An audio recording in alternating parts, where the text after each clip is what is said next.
అందరికీ శనార్థులు మంచిగున్నారులా.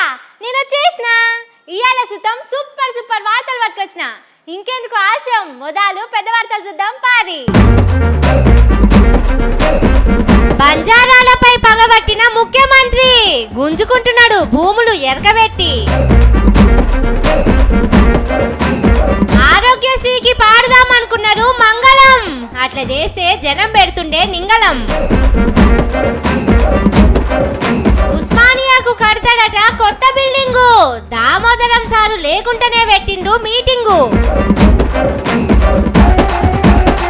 అరుసుకున్నది తెలంగాణ ఫుల్లు, అదురుకున్నది రాజు సారు దిల్లు. జాడకు లేవు బస్సులు, జోరుగా పెంచిర్రు ఛార్జీలు.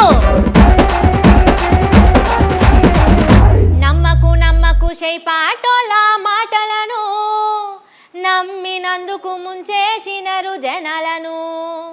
రేవంత్ అన్న కలల సిటీరా డ్రీమ్ సిటీ, దానికి రైతుల భూములు గుంజుకుంటున్నాడు వరుస పెట్టి. మార్పు తెస్తామని చెప్పి మంది నాగం చేస్తా ఉర్రు, అభివృద్ధి పేరు చెప్పి భూములన్నీ గుంజుకుంటుర్రు. ఈ కాంగ్రెస్ వాళ్ళు మోసకారులు, ఈ కాంగ్రెస్ వాళ్ళు మోసకారులు అని జనాలు పాడుకుంటుర్రు. ఈ అక్క చూడు ఎట్లా ఏడుస్తుందో, ఏం కష్టం వచ్చిందో ఏం గోసొచ్చిందో పాపం వల వల ఏడుస్తుంది. ఓ అక్క ఎందుకు ఏడుస్తున్నావు, ఏమైంది జర చెప్పు.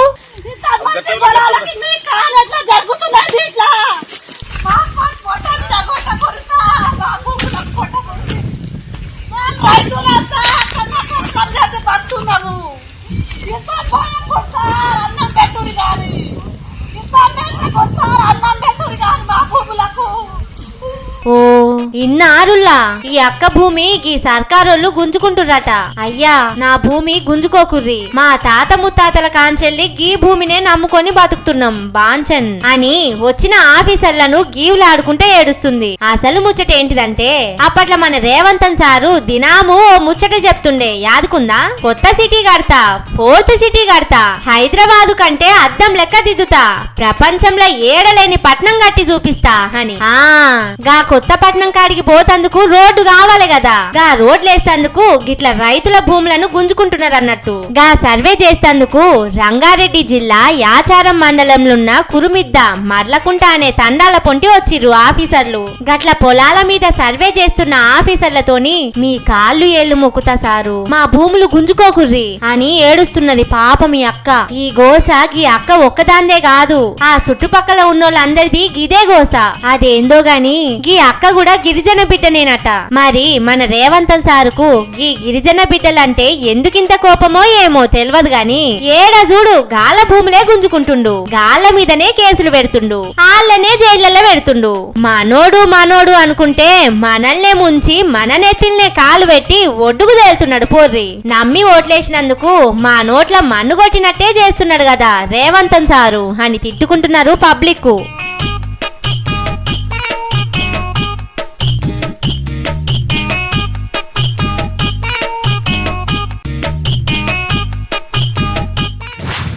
ఊళ్ళో ఏదన్నా పంచాది ఉంటే ఏం చేస్తాం, ఓ పెద్ద మనిషిని పిలిచి తష్ప చేయమని పిలుస్తాం. ఊరికి ఓ సమస్య వస్తుంది, అప్పుడేం చేస్తాం, సర్పంచ్ దృష్టికో ఎంపీపీ దృష్టికో తీసుకుపోతాం. ఇంకా తీరకపోతే చక్కగా ఓ లెటర్ రాసుకొని 20-30 మందిని పోయి ఎమ్మెల్యే సాబ్కి ఇస్తాం. కానీ ఎమ్మెల్యేనే ఓ సమస్య అయితే, ఎమ్మెల్యే మీదనే కోపం వస్తే ఏం చేస్తాం, దీనికి సమాధానం చెప్పుడెందుకు. ఇగో గీ ఊరోళ్ళని చూడుర్రి ఏం చేసిర్రో. సొంత పార్టోళ్ళనే పొట్టు పొట్టు తిడతాడు, హిందువులను నోటికొచ్చినట్టు మాటలంటాడు. యాదికొచ్చిందా ఎవలో, గాసారే Armoor BJP MLA Rakesh Reddy sir పువ్వు పార్టీకెళ్ళి ఎమ్మెల్యే అయిండు కదా. అప్పట్లో ఓట్ల కోసం ఆర్మూర్లా మస్తుగా తిరిగిండు. ఏ ఊరికి పోతే ఆ ఊర్ల జనాలకు అడిగినవన్నీ చేస్తా అన్నాడు. సొంతంగా ఒక ఎజెండానే రాసుకొని కరపత్రాలు కొట్టించి పంచిండు. నిజంగానే గవన్నీ చేస్తాడు కావచ్చని జనాలు రాకేష్ రెడ్డి సారు పువ్వు గుర్తు మీద ఓట్లేసి గెలిపించిర్రు. మొన్న అసెంబ్లీలో సారు మాట్లాడుతుంటే సుతం మస్తు మంది హబ్బర బిడ్డ మస్తు మాట్లాడుతున్నాడు అని మెచ్చుకున్నారు. కానీ ముందు మురిసినమ్మ పండుగ ఎరగదన్నట్టు సారు సారు గెలిచి ఏడాదైనా ఇప్పటిదాకా ఓట్లేసిన జనాల ముఖమే చూడలేదట. అప్పట్లో ఓట్ల కోసం ఇచ్చిన హామీలన్నీ మర్చిపోయి తిరుగుతున్నాడట.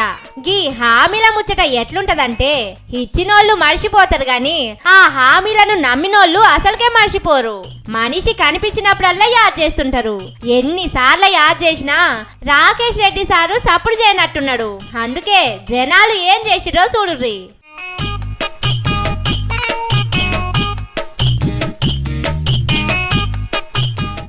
ఓర్ని ఏకంగా ఊర్లకే రావద్దని పోస్టర్లు వేసిరు కదా.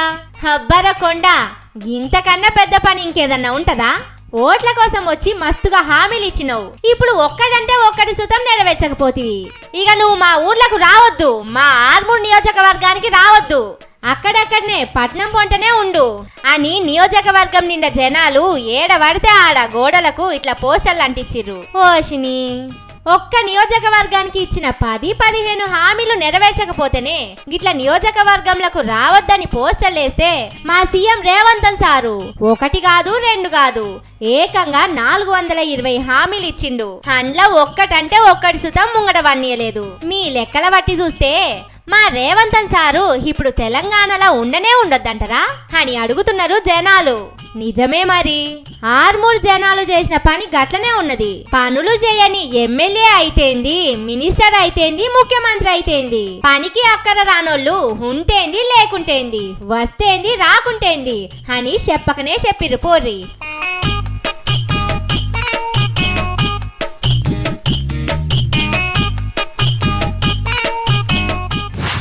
పంతులు లేకుండా నన్ను లగ్గం చేయొచ్చు గాని పెళ్లి పిల్లగాడు పెళ్లి పిల్ల పూస లేకుండా పెళ్లి చేయొచ్చునా?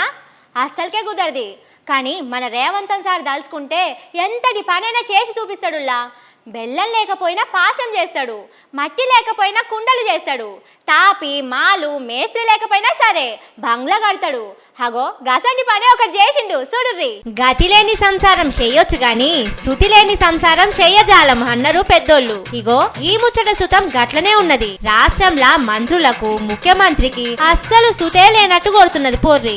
ఏదన్నా శాఖకు సంబంధించిన ముచ్చట పెట్టాలనన్నా మంచి చెడ్డ మాట్లాడాలనన్నా ఆ మంత్రి సుతం ఆడ ఉండాలి. కానీ రేవంత్ సారు గసంటి ఏం పట్టించుకోనట్టున్నాడు. అందుకే ఆరోగ్య శాఖ మంత్రి దామోదరం రాజనరసింహ సారు లేకపోయినా వైద్య ఆరోగ్య శాఖ అధికారులతోటి మీటింగు పెట్టిండు. అవుగాని లేకపోయినా అంటే సారు అందుబాటులో లేకపోయినా అనుకునేరు.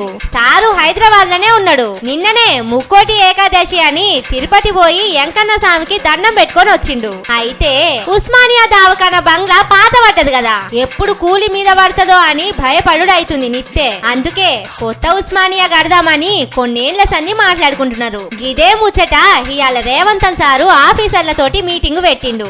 మరి ఈ మీటింగులా ఆరోగ్య శాఖ మంత్రి దామోదరం సారు ఉండాలి కదా అని మీటింగ్ అంతా దేవులాడితే సారు ఏడగానరాలే. ఉస్మానియా దవాఖానా ఎట్లుండాలి, ఏ డిపార్ట్మెంటు ఏడుండాలి, పార్కింగ్ ఏడ పెట్టాలి, దవాఖానలా ఏమేం పెట్టాలి అని నమూనాలు గీసి మాట్లాడిర్రు. దవాఖానా కట్టినాక ఎట్లుంటది అని నక్ష చూపించుకుంటా ముచ్చట పెట్టిర్రు. ఈ నెలాఖరు వరకల్లా కొత్త ఉస్మానియా దవాఖానకు ముగ్గు సుతం పోస్తారట.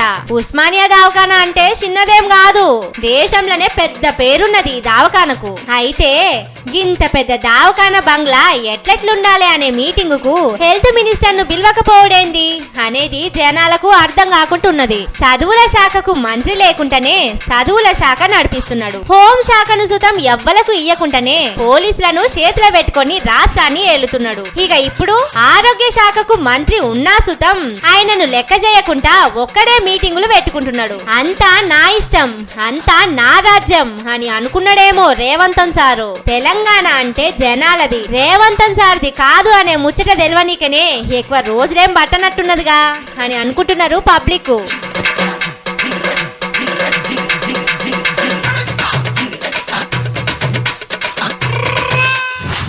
నేను వచ్చాక రూల్ మారాలి, రూలింగ్ మారాలి, టైం మారాలి, టైం టేబుల్ మారాలి. ఈ డైలాగ్ యాదుకుందా? ఎందుకు యాదుకున్నదు? గబ్బర్ సింగ్ సినిమాలో ఉంటది కదా అంటారా? అయితే ఇంకో డైలాగ్ చెప్తా. నువ్వు గుడుంబ సతి కావచ్చు, తొక్కల సతి కావచ్చు, బట్ ఐఎమ్ సిద్ధార్థ్ రాయ్. ఇదేం సినిమాలో ఉంటది? పవన్ కళ్యాణ్ డైలాగులు మమ్మల్ని అడుగుతున్నావా అని అట్లా నన్ను ఉల్టా క్వశ్చన్ చేయకుర్రి.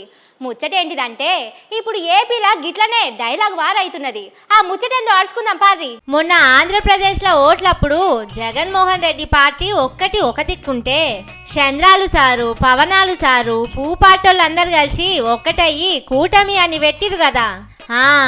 ఆ కూటమిలో ఇప్పుడు మిరాల కూటు ఎక్కువైనట్టున్నది. అందుకే ఒకల మీద ఒకలు బాంబులు వేసుకున్నట్టే డైలాగ్ వేసుకుంటురు. మొన్న తిరుపతిలో దర్శనం టికెట్ల కోసం తొక్కిసలాట కాలేదా? 6 చచ్చిపోయిరి పాపం. గా ముచ్చట మీద అటు టీటీడీ ఇటు టీడీపీ ఇంకో దిక్కు పవనాలు సారు పార్టీల నడుమ గట్టి పంచాదే నడుస్తున్నది. ప్రజలు ఇంత బాధ్యత ఇప్పుడు కష్టం వచ్చినప్పుడు ఎంత అద్భుతంగా చెప్పారంటే నాకు కన్నీళ్ళు వచ్చినాయి. నాకు నిన్న కరిగిపోయాను నేను. వీళ్ళ క్షమాపణలు చెప్పదు ఇంకెవరికి క్షమాపణలు చెప్తాం? ఏఈఓ కానీ, ఏఈఓ వెంకయ్య చౌదరి గారు కానీ, ఈఓ శ్యామలరావు గారు కానీ, చైర్మన్ బిఆర్ నాయుడు గారు కానీ, టీటీడీ బోర్డు సభ్యులు, పాలక మండలి సభ్యులందరూ కానీ, మీరందరూ వచ్చి ఒక్కొక్క వ్యక్తి గురించి కథ వింటప్పుడు మీకు బాధ అర్థమవుతుంది. క్షమాపణలు చెప్పండి. మీరు క్షమాపణలు చెప్పి తీరాలి. వేరే దారి లేదు. ఇన్నారు కదా 6 మంది పానాలు పోయినందుకు డిప్యూటీ సీఎంగా ఉన్నా కాబట్టి నేను సారీ చెప్పిన. ఇందులో టీటీడీకి బాధ్యత ఉంది కాబట్టి టీటీడీ చైర్మన్ సుత తప్పైందని చెప్పాలన్నాడు. దానికి టీటీడీ చైర్మన్ ఊకుంటాడా?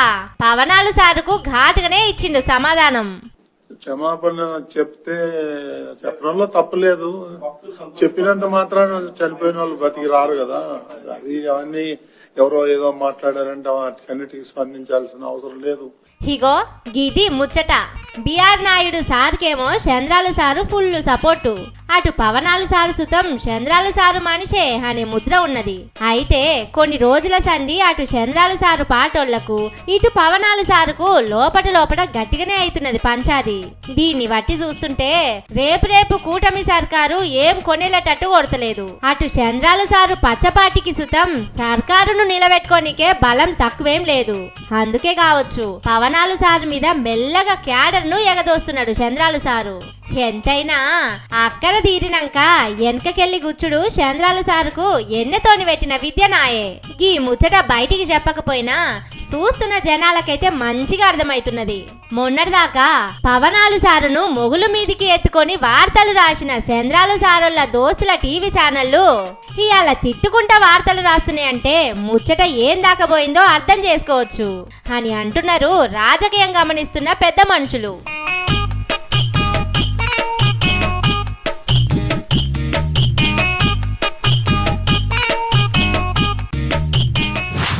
అమ్మా అని అంటే రాబిడ్డ అని కడుపు నిండా బువ్వ పెట్టి దీవెనార్ది పెట్టి సాదుకుంటది తెలంగాణ. అట్లా కాదని తోక జాడిస్తే వంగబెట్టి ఈప్ల 2 సరుస్తుంది. నోటికొచ్చినట్టు మాట్లాడినందుకు గాయనకు గట్లనే అయింది పోర్రి. కడుపు నిండా పైసలు సంపాదించుకొని ఎటు పడితే అట్లా మాట్లాడితే పడుతుందా? ఎట్లా సురుకు పెట్టాలనో అట్లా పెట్టింది తెలంగాణ. అందుకే తప్పైందని చంపలేసుకున్నాడు. ఎవలా అని చూస్తున్నారా? చూడుర్రి మీకే తెలుస్తుంది. తెలంగాణోళ్లకు తెల్లగల్లు మటన్ ముక్క ఉంటే చాలు, ఇంకేమొద్దు. అదే ఆంధ్రలోనైతే సినిమా అంటే చాలు, ఒక వైబ్ వస్తది అని నిర్మాత దిల్ రాజు మొన్న సంక్రాంతికి వస్తున్నామనే సినిమా ప్రచారంలా అన్నాడు కదా. గా మాటలు తెలంగాణ మనసు మీదికి తీసుకున్నదుల్లా. అందుకే దిల్ రాజు పైసలు ఖర్చు పెట్టి తీసిన సినిమా అదే. రామ్ చరణ్ యాక్టింగ్ చేయలేదా గేమ్ చేంజర్ అనే సినిమా? గా సినిమా రిలీజ్ అయినా సరే ఒక్కలు సుతం టాకీస్ల దిక్కు మర్రి చూడలేదు. దెబ్బకు సినిమా టాకీస్లల్లా ఈగలు దోమలు కొట్టుకున్నారు. ఇదే దిల్ రాజు బలగం సినిమా తీసినప్పుడు ఊరూరుకు పర్ద టాకీసులు పెట్టి మరి సినిమా వేసి చూపించిర్రు. పిడికేడు పైసలు పెట్టి ఆ సినిమా తీస్తే చాటడు పైసలు గుమ్మరిచ్చినాం. గాముచ్చట మర్చిపోయి తెల్ల కళ్ళు మటను ముక్కలు అని మాట్లాడినందుకు మంచిగా బుద్ధి చెప్పిర్రు. అందుకే ఏమంటున్నాడో చూడుర్రి. నిజంగా మీరందరూ ఆ మాట వల్ల ఏదైనా హర్ట్ అయి ఉంటే నన్ను క్షమించండి. ఓ దిల్ రాజు సారు, మాటలు పద్ధతి చొప్పున ఉంటే ఎవ్వరు బాధపడరు, ఏమనరు. గిట్లా మనసు మీదికి తీసుకునేటట్టు మాట్లాడితేనే కోపం అవుతారు. ఏడ వాత పెట్టాలనో ఆడ పెడతారు. సినిమాలైనా ఇంకేదైనా మాకు ఇజ్జత్ ఇస్తే తిరిగి డబుల్ ఇజ్జత్ ఇస్తాం. మమ్మల్ని తక్కువ చేస్తే ఏం చేయాలనో గది చేస్తాం. ఇప్పటికైనా ఈడ అనే కాదు ఏడనైనా సరే మాట్లాడేటప్పుడు మంచి చెడ్డ చూసుకొని మాట్లాడుర్రి.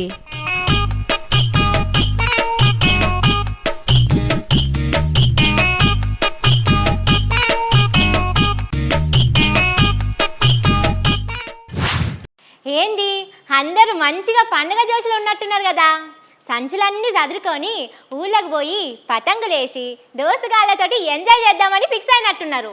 హవు గాని జనాలు ఊళ్ళకి పోతుంటే బస్సులు ఎట్లెట్లున్నాయో చూసొస్తా అని మా హరితక్క జూబ్లీ బస్ స్టాండ్ కాడికి పోయింది. అడుగుదాం ఓసారి ఆడ బస్సులు ఎట్లెట్లున్నాయి, జనాల రద్దీ ఎట్లున్నదో.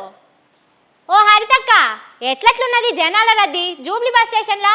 సో హాలిడేస్ కూడా నిన్నటి నుంచే ప్రకటించడంతో గవర్నమెంట్ సో ఈరోజు సెకండ్ సాటర్డే అవ్వడం, ఈ రెండు కారణాలు అనుకోవచ్చు. జేబీఎస్ బస్ స్టాండ్ చూసుకుంటే ఫుల్ టు ఫుల్ రష్తో నిండిపోయిందని చెప్పాలి. కొంతమంది ప్రయాణికుల్ని మనం మాట్లాడిద్దాం. ఎక్కడికి వెళ్తున్నాం అన్న? జగతలకండి. ఉన్నాయా? లేవు బస్సులు, ఇంకో 2-3 బస్సులు ఎత్తే ఎక్కడక్కడ వెళ్ళిపోతారు దాని. బాగా ఇప్పుడు బాగా టైట్ ఎట్లుందో చూడండి, మీరే చూడండి. ఎక్కడికి వెళ్తున్నాం? సిద్దిపేటకి ఫ్రీక్వెంట్ గా బస్సెస్ ఉంటాయని చెప్పారు కదా అధికారులు. 15 minutes కి ఒక బస్సు ఉంటుంది, బట్ ఇప్పుడు ఏం రావట్లేవు. అయినా 1 hour కంటే ఎక్కువ అవుతుందండి. 3 చేసుకుంటే ఇవరకు వస్తలేదు బస్సు. యాక్చువల్గా సిరిసిల్లకి అయితే 280 ఉండాలి, 320 దాకా వెళ్ళింది. మళ్ళీ నా బస్ 330కి, నా బస్ 330, 440 అవుతుంది, 440 అవుతుంది, ఇంకా రాలేదు బస్. రష్ అంతా మాస్తారు సిరిసిల్ల వాళ్ళందరూ, ఇదంతా మా ఊరు వాళ్ళే. ఆయన నిజంగా ఒక్క బస్ రాకపోవడం అనేది ఆశ్చర్యం. డిపో వాళ్ళని అడగాలి, బుక్ చేసుకున్నాక కూడా ఎందుకు ఇంత బాధ అని. 3:30కి ఉంది బస్సు, ఇప్పుడు 5 అవుతుంది, ఇంకా బస్సు రాలేదు. ఇప్పటికీ అసలు బస్సు స్టార్ట్ అయితే సగం దూరం వెళ్ళిపోయే వాళ్ళం. మేము వచ్చి 1 hour అవుతుంది. లేదు, 4:30 ఉన్న బస్సు ఇప్పుడు రావట్లేదు అసలుకి. అంటే 370 అయింది, ఇంతకుముందు 220 ఉండే. కస్టమర్ కేర్ నెంబర్ ఏదో ఉంది కదండి, అది బంద్ చేయాలి ఫస్ట్. అది దానివల్ల ఉపయోగం లేదు.